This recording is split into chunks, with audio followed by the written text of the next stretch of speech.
अब हम जवन रस में रउआ लोग के डुबावे जाता नी ओहमे सांझ के नदिया के तीरे बुलावे के बात हो रहल बा। समझा तानी ना नजाकत। तो चली सुनल जाए मिलके ई गीत के।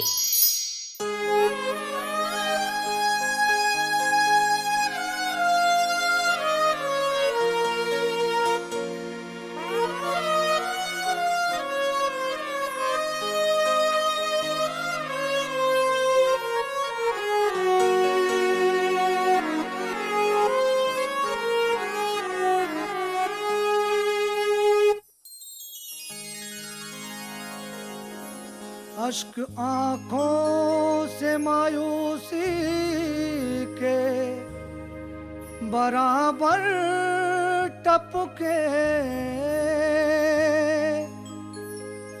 वो समझते रहे जज्बात से गौहर टपके। हमको जिस पेड़ से वाबिस्ता थी फल की उम्मीद, हाथ फैलाया तो हर शाख से पत्थर टपके।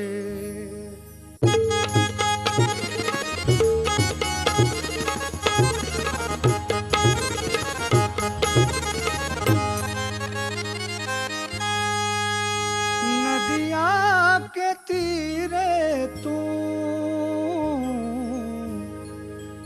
सजिया के आ जइहा, नदिया के तीरे तू सजिया के आ जइहा, नदिया के तीरे तू सजिया के आ जइहा, नदिया के तीरे तू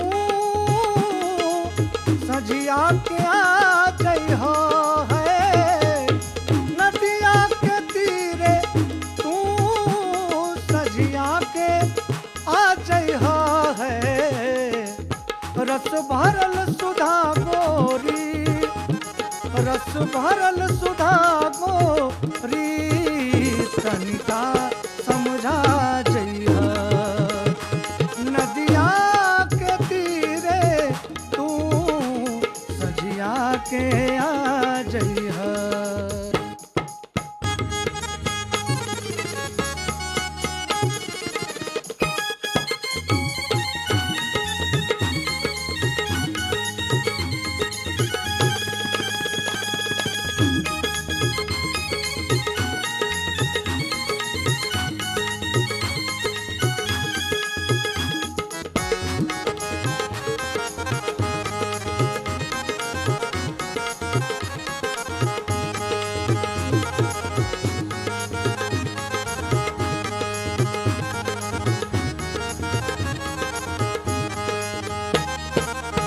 जान भी बात तोहरे,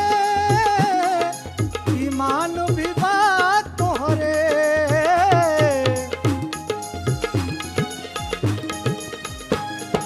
ई जान भी बात तोहरे,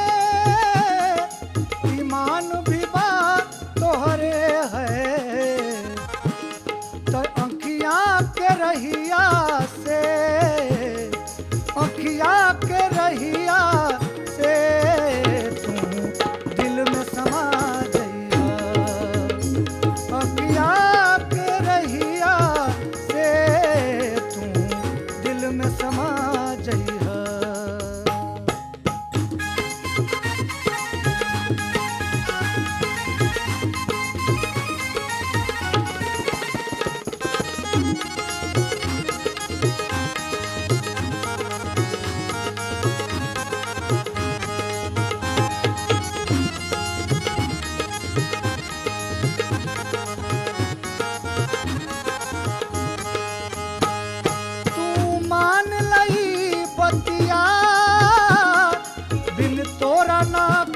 रतिया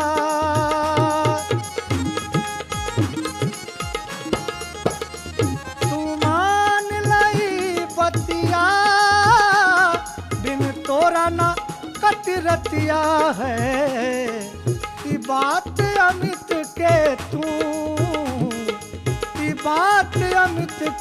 तू तनिका समझा जइहा ई बात अमित के तू तनिका समझा जइहा नदिया के तीरे तू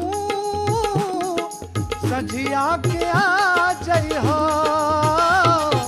नदिया के तीरे तू सझिया के आ जइहा है रस भरल सुधा गोरी रस भरल सुधा गोरी तनिका समझा जइहा रस भरल सुधा गोरी तनिका समझा जइहा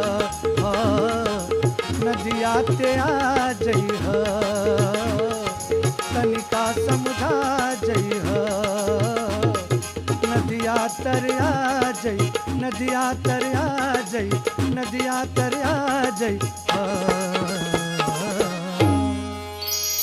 कितना मासूमियत से अमित जी अपन दिल के बात अपन प्रिय से कह देले।